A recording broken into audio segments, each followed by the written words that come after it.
Junior ডাক্তারদের দাবি মেনে প্রশাসনিক স্তরে রদবদল করল নবান্ন। কলকাতা পুলিশের নতুন পুলিশ কমিশনার হচ্ছেন মনোজ কুমার বর্মা।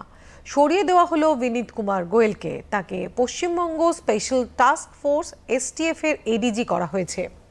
জাভেদ শামীমকে রাজ্যের ADG আইন শৃঙ্খলা করা হয়েছে। কলকাতা পুলিশের DC নর্থ অভিষেক গুপ্তাকে সরিয়ে নিয়ে যাওয়া হয়েছে EFR এর 2nd ব্যাটালিয়নের কমান্ডিং পদে। তার জায়গায় নিয়ে আসা হয়েছে দীপক সরকারকে। ইয়ানমান সিংকে ADG IB করা হয়েছে। জুনিয়র ডাক্তারদের আরও একটি দাবি মেনে সরিয়ে দেওয়া হয়েছে রাজ্যের স্বাস্থ্য শিক্ষা অধিকর্তা DME ডাক্তার কৌস্তব নায়েক এবং স্বাস্থ্য অধিকর্তা DHS ডাক্তার দেবাশিস হালদারকে। স্বাস্থ্য ও পরিবার কল্যাণ দপ্তরের পক্ষ থেকে এক বিবৃতিতে জানানো হয়েছে, রাজ্যের নতুন স্বাস্থ্য অধিকর্তা হচ্ছেন ডাক্তার স্বপন সোরেন।